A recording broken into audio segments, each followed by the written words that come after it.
दोस्तों, भारत में जाति व्यवस्था आज भी समाज की एक बड़ी सच्चाई है। हम अक्सर सुनते हैं कि कोई ब्राह्मण है, कोई क्षत्रिय है, कोई वैश्य है और कोई शूद्र है। इसके अलावा हजारों अलग अलग जातियां भी है, जैसे यादव, कुर्मी, जाट, जाटव, बनिया, नाई, लोहार, कुम्हार और कई दूसरी जातियां भी है। लेकिन सबसे बड़ा सवाल यही है कि आखिर यह जाति व्यवस्था शुरू कब हुई और किसने इसे बनाया। क्या यह हमेशा से भारत में थी या फिर किसी समय इसे समाज में लागू किया गया। इतिहासकार बताते हैं कि भारत में शुरू में ऐसा कठोर जाति सिस्टम नहीं था जैसा आज हमें दिखाई देता है। बहुत पुराने समय में समाज को केवल काम के आधार पर बांटा गया था। यानी जो पढ़ाई और पूजा करता था उसे ब्राह्मण कहा जाता था, जो युद्ध और शासन करता था उसे क्षत्रिय कहा जाता था, जो व्यापार करता था उसे वैश्य कहा जाता था और जो सेवा या मेहनत का काम करता था उसे शूद्र कह दिया जाता था। उस समय यह विभाजन अस्थायी नहीं था। अगर कोई व्यक्ति मेहनत करता है और ज्ञान प्राप्त करता तो वह अपना काम बदल भी सकता था। लेकिन धीरे धीरे समाज में यह व्यवस्था कठोर होती गई और काम के आधार पर बनी यह पहचान जन्म के आधार पर तय होने लगी। यही वह समय था जब जाति व्यवस्था धीरे धीरे मजबूत होने लगी। भारत में जाति व्यवस्था का सबसे पुराना उल्लेख प्राचीन ग्रंथ ऋग्वेद में मिलता है। ऋग्वेद को दुनिया के सबसे पुराने धार्मिक ग्रंथों में से एक माना जाता है और इसे लगभग 1500 ईसा पूर्व के आसपास लिखा गया माना जाता है। ऋग्वेद के एक प्रसिद्ध भाग को पुरुष सूक्त कहा जाता है। इस सूक्त में बताया गया है कि एक ब्रह्मांडीय पुरुष के शरीर से पूरे समाज की रचना हुई। इस कहानी के अनुसार उस पुरुष के मुख से ब्राह्मण, भुजाओं से क्षत्रिय, जांघों से वैश्य और पैरों से शूद्र पैदा हुए। इस कथा का उद्देश्य यह समझाना था कि समाज के अलग अलग वर्गों की अलग अलग जिम्मेदारी होती है। लेकिन कई इतिहासकार मानते हैं कि यह कथा समाज को व्यवस्थित करने का एक धार्मिक तरीका था। उस समय समाज में यह विभाजन उतना कठोर नहीं था जितना बाद में हो गया। कई विद्वानों का मानना है कि प्रारंभिक वैदिक समाज में लोग अपनी योग्यता और काम के अनुसार जीवन जीते थे। यानी एक परिवार का व्यक्ति अगर पढ़ाई करता तो वह ब्राह्मण भी बन सकता था और अगर कोई युद्ध में कुशल होता तो वह क्षत्रिय भी बन सकता था। इससे यह समझ आता है कि शुरुआत में समाज में थोड़ी लचीलापन था और जाति जन्म से तय नहीं होती थी। यहाँ एक बात समझना बहुत जरूरी है कि वर्ण और जाति दोनों अलग चीजें हैं। बहुत लोग इन दोनों को एक ही समझ लेते हैं, लेकिन इतिहास में इनका मतलब अलग है। वर्ण केवल चार बड़े सामाजिक वर्ण थे: ब्राह्मण, क्षत्रिय, वैश्य और शूद्र। यह एक तरह से समाज को समझाने का एक सिद्धांत था। लेकिन जाति उससे अलग चीज है। जाति वास्तव में उन हजारों छोटे छोटे समूहों को कहा जाता है जो समाज में मौजूद हैं। भारत में आज भी हजारों जातियां और उनकी उपजातियां हैं। जैसे एक ही क्षेत्र में कुम्हार, लोहार, बढ़ई, नाई, धोबी, यादव, कुर्मी जैसी अलग अलग जातियां होती है। यह जातियां अक्सर किसी खास काम या पेशे से जुड़ी होती थी। समय के साथ ये पेशे परिवारों में अस्थायी हो गए और एक पीढ़ी से दूसरी पीढ़ी में जाने लगे। इसी वजह से समाज ने इन पेशों को ही जाति का रूप दे दिया। यही कारण है कि भारत में जाति व्यवस्था धीरे धीरे बहुत जटिल बनती चली गई और हजारों अलग अलग सामाजिक पहचान बन गई। प्राचीन भारत में समाज का ढांचा मुख्य रूप से काम के आधार पर बना हुआ था। उस समय अलग अलग समुदाय अलग अलग पेशे करते थे। जैसे किसान खेती करते थे, लोहार लोहे का काम करते थे, कुम्हार मिट्टी के बर्तन बनाते थे और व्यापारी व्यापार करते थे। शुरुआत में यह पेशा बदलना संभव था, लेकिन धीरे धीरे समाज में यह परंपरा बन गई कि पिता का काम बेटा ही करेगा। जब यह परंपरा कई पीढ़ियों तक चलती रही तो समाज ने इन पेशों को अस्थायी पहचान दे दिया। उदाहरण के लिए, अगर कोई परिवार कई पीढ़ियों से लोहार का काम कर रहा था तो समाज उसे लोहार जाति कहने लगा। इसी तरह जो परिवार खेती करते थे उन्हें किसान या किसी खास जाति से जोड़ा जाने लगा। इस तरह धीरे धीरे पेशा ही जाति बन गया। समाज में शादी विवाह भी उसी जाति के अंदर होने लगे। इससे जाति व्यवस्था और मजबूत होती गई। समय के साथ कुछ धार्मिक ग्रंथ लिखे गए जिनमें समाज की व्यवस्था को नियमों में बांधने की कोशिश की गई। इन ग्रंथों में सबसे ज्यादा चर्चा मनुस्मृति की होती है। मनुस्मृति में समाज के अलग अलग वर्गों के लिए अलग अलग नियम बताए गए थे। इसमें बताया गया कि कौन किस प्रकार का काम करेगा, किससे विवाह करेगा और किसके साथ भोजन करेगा। इन नियमों ने समाज को और कठोर बना दिया।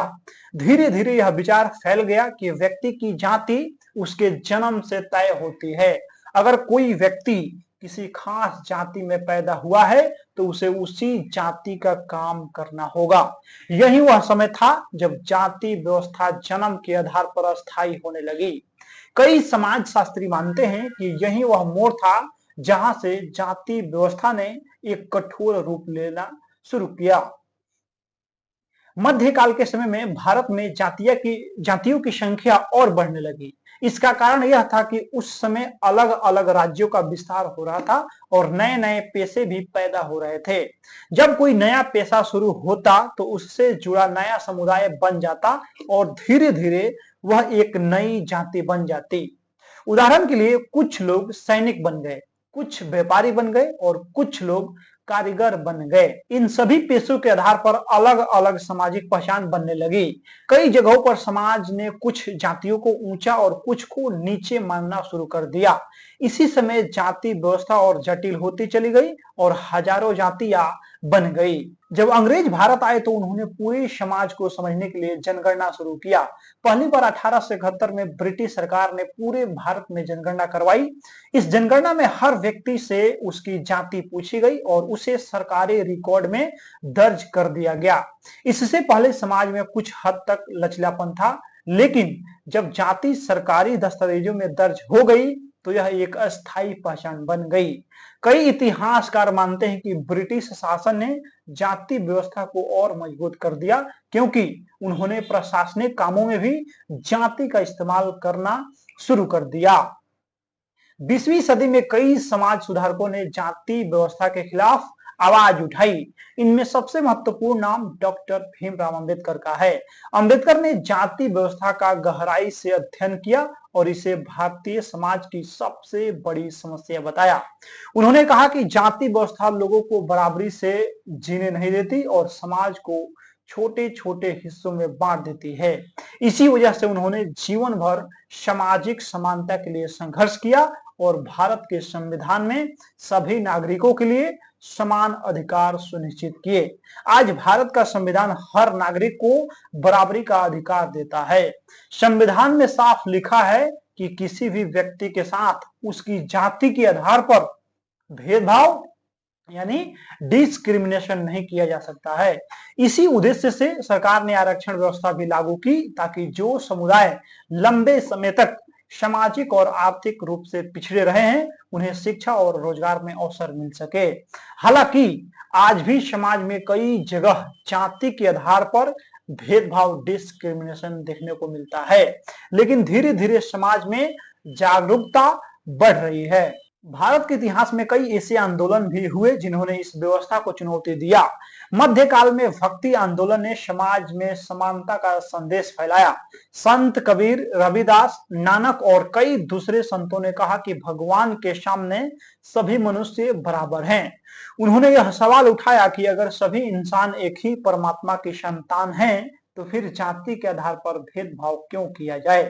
इन संतों की वाणी ने समाज के कई लोगों को प्रभावित किया और लोगों में यह सोच पैदा हुई कि इंसान की पहचान उसकी जाति से नहीं बल्कि उसके कर्म से होनी चाहिए। 19वीं और 20वीं सदी में जब भारत में शिक्षा और सामाजिक जागरूकता बढ़ने लगी, तब जाति व्यवस्था के खिलाफ संगठित आंदोलन भी शुरू हुए। महाराष्ट्र में ज्योतिराव फुले ने शूद्र और दलित समुदायों की शिक्षा के लिए आंदोलन चलाया। उन्होंने समाज में फैले उच्च नीच के विचारों की आलोचना किया और कहा कि शिक्षा ही वह रास्ता है जो समाज में बराबरी ला सकता है। दक्षिण भारत में पेरियार ईवी रामासामी ने भी जाति व्यवस्था के खिलाफ बड़ा आंदोलन चलाया। उन्होंने लोगों से कहा कि समाज में समानता तभी आएगी जब लोग पुरानी परंपराओं पर सवाल उठाने की हिम्मत करेंगे। 20वीं सदी में डॉक्टर भीमराव अंबेडकर ने जाति व्यवस्था का सबसे गहरा अध्ययन किया। उन्होंने अपनी प्रसिद्ध किताब एनिहिलेशन ऑफ कास्ट में लिखा है कि जाति व्यवस्था केवल सामाजिक विभाजन नहीं है, बल्कि यह एक ऐसी व्यवस्था है जो समाज को हजारों छोटे छोटे हिस्सों में बांट देती है। अंबेडकर का मानना था कि जब तक जाति व्यवस्था खत्म नहीं होगी, तब तक भारत में सच्ची समानता और लोकतंत्र संभव नहीं होगा। इसी सोच के साथ उन्होंने दलितों के अधिकारों के लिए लंबा संघर्ष किया और बाद में भारत के संविधान के निर्माण में भी महत्वपूर्ण भूमिका निभाई। 1950 में जब भारत का संविधान लागू हुआ तो उसमें साफ लिखा गया कि सभी नागरिक कानून के सामने बराबर हैं। संविधान के अनुच्छेद 17 के तहत अस्पृश्यता को पूरी तरह खत्म कर दिया गया। इसका मतलब यह था कि अब किसी भी व्यक्ति के साथ उसकी जाति के कारण डिस्क्रिमिनेशन, भेदभाव करना कानून के खिलाफ होगा। इसके अलावा अनुसूचित जाति और अनुसूचित जनजाति के लोगों को शिक्षा और सरकारी नौकरियों में आरक्षण दिया गया, ताकि जो समुदाय लंबे समय तक सामाजिक रूप से पीछे रहे हैं उन्हें आगे बढ़ने का अवसर, मौका मिल सके। हालांकि आज भी भारत में जाति पूरी तरह खत्म नहीं हुई है।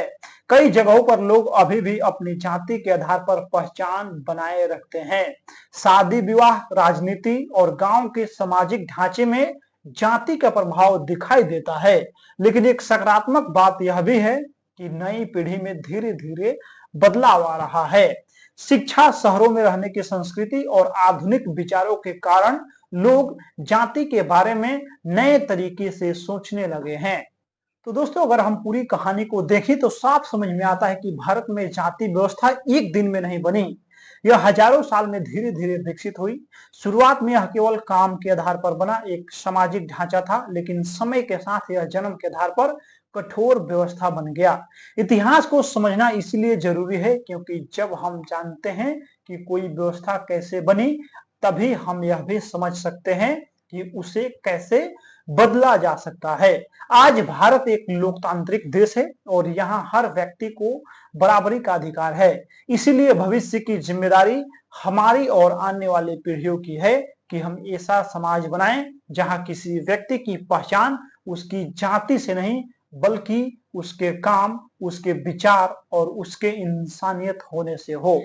बाकी इस वीडियो में आप लोग अपना प्रतिक्रिया दे दीजिए। मिलते हैं अगला वीडियो में। बहुत बहुत धन्यवाद।